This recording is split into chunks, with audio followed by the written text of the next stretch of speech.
नमामि शम्भुं पुरुषं पुराणं।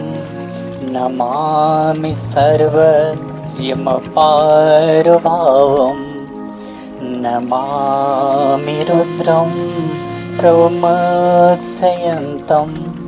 नमामि सर्वं शिरसा नमामि। नमामि सर्वं शिरसा नमामि। नमस्करोमि सर्वान्। अहम आरोहण है। अगर आपने अभी तक इस चैनल को सब्सक्राइब नहीं किया है तो कृपया सब्सक्राइब कर ले, जिससे मुझे इसी तरह की धार्मिक एवं आध्यात्मिक सामग्री प्रस्तुत करने के लिए प्रोत्साहन मिलेगा। अब आज की कथा सुनो। ओम नमः शिवाय। ईश्वर गीता अथ द्वितीयोध्याय। ऋषि बोले, अगस्त्य जी, रामचंद्र के निकट क्यों आए थे और किस प्रकार से रामचंद्र से विरजा दीक्षा कराई थी? इससे रामचंद्र को किस फल की प्राप्ति हुई, सो आप हमसे कहिए। सूत उवाच। सूत जी बोले, जिस समय जनक कुमारी सीता को रावण ने हरण किया था, तब रामचंद्र ने वियोग के कारण बहुत विलाप किया। निद्रा, देहाभिमान और भोजन त्याग कर रात दिन शोक करते भाई सहित रामचंद्र ने प्राण त्याग करने की इच्छा की। अगस्त्य जी यह बात जानकर रामचंद्र जी के समीप आए और मुनि ने रामचंद्र को संसार की असारता समझाई। अगस्त्य उवाच। अगस्त्य जी बोले, हे राजेंद्र, यह क्या विचार करते हो? स्त्री किसकी, इसका विचार तो करो। पृथ्वी, आप, तेज, वायु और आकाश, इन 5 महाभूतों का बना हुआ यह देह जड़ है, इसको ज्ञान नहीं होता। और आत्मा तो निर्लेप सर्वत्र परिपूर्ण सच्चिदानंद रूप है। आत्मा न कभी उत्पन्न होता, न मरता, दुख भोगता है। जिस प्रकार यह सूर्य संपूर्ण संसार के चक्षु रूप से स्थित है और चक्षुओं के दोष से कभी लिप्त नहीं होता, इसी प्रकार संपूर्ण भूत का आत्मा भी दुख में लिप्त नहीं होता है। यह देह भी मल का पिंड तथा जड़ है। यह जीव कलह रहित होने से जड़ है। यह काष्ठ अग्नि के संयोग से भस्म हो जाता है। सियार आदि इसको खा जाते हैं तो भी नहीं मानता कि उसके वियोग में क्या दुख होता है। जिसका सुवर्ण के समान गौरव वर्ण अथवा दुर्वा दल के समान श्याम स्वरूप है। कूच कलश जिसके उन्नत है, मध्य भाग सूक्ष्म है, बड़े नितंब और जांगों वाली चरण तल जिसका कमल के सदृश रक्त वर्ण है, जिसका मुख पूर्णिमा की चंद्रमा के समान है और पके बिंबा फल के समान जिसके अधोरुष्ट है, नील कमल के समान जिसके विशाल नेत्र है, मत कोकिला के समान जिसके वचन और मत हाथी के समान जिसकी चाल है। ऐसी स्त्री कामदेव की बाढ़ के समान कटाक्षोष मेरे ऊपर कृपा कर दी है। इस प्रकार से जो मूर्ख मानता है वही काम का शिष्य है। हे राजन, सावधान होकर सुनो, इसका विवेक कथन करता हूँ। यह जीव स्त्री पुरुष या नपुंसक नहीं है। यह देही मूर्ति रहित, सब देहों में स्थित, स्वरूप रहित,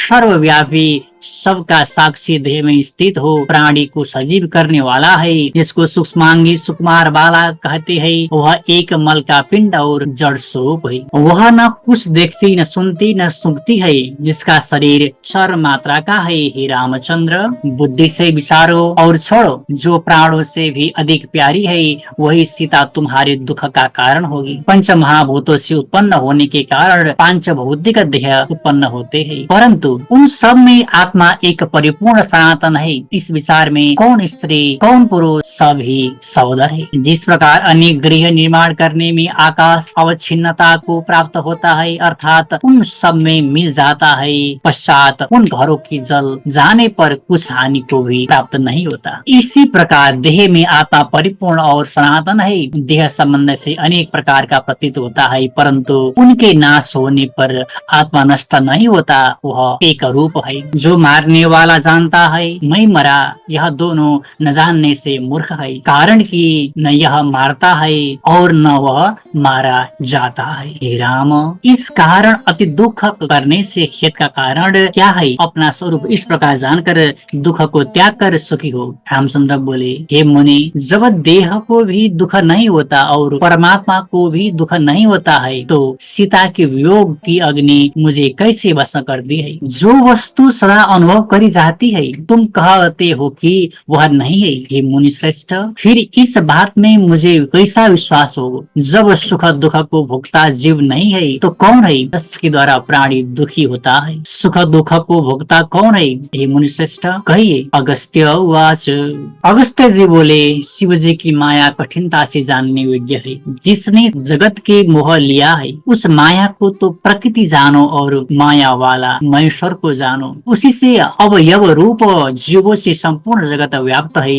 वह महेश्वर सत्य स्वरूप ज्ञान स्वरूप अनंत और सर्वव्यापी है। उसी का वंश जीव लोक में सब प्राणियों के हृदय में स्थित हुआ है। जिस प्रकार से काष्ठ के योग से अग्नि में स्फुलिंग उठते है, इसी प्रकार जीव भी ऐसा परमात्मा से होता है। यह ईश्वरांश जीव अनादि काल की कर्म बंधन में बंधे है। यह अनादि वासनाओं से युक्त है और क्षत्रज्ञ कहलाते हैं। मन बुद्धि चित्त अहंकार अंतकरण के भी भेद है।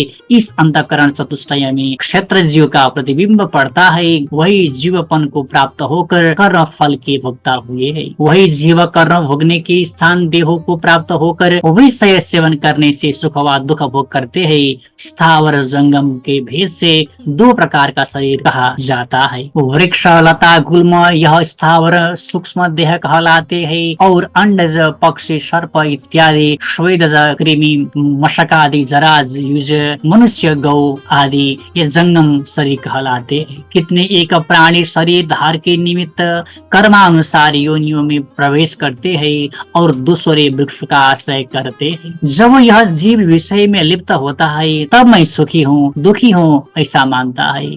यद्यपि यह निर्लेप ज्योति स्वरूप है परंतु शिव जी की माया से मोहित दुख सुख का अभिमानी होता है। काम क्रोध लोभ मद मात्सर्य और मोह यह 6 महाशत्रु अहंकार से उत्पन्न होते हैं।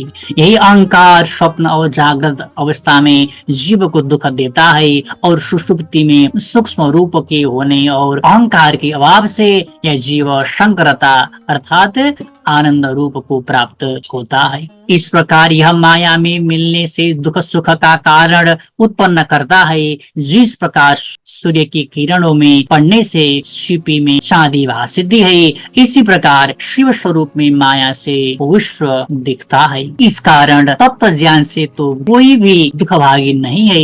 इससे हे राम, तुम दुख को त्याग वृथा क्यों दुखी होते हो? श्री राम उवाच।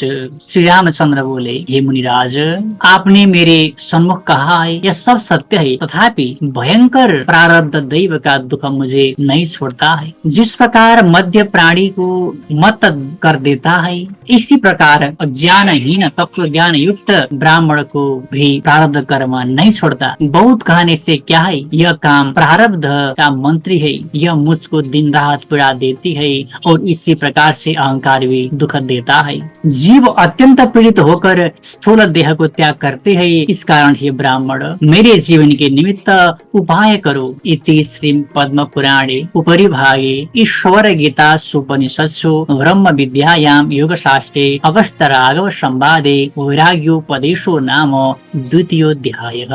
ओम नमः शिवाय।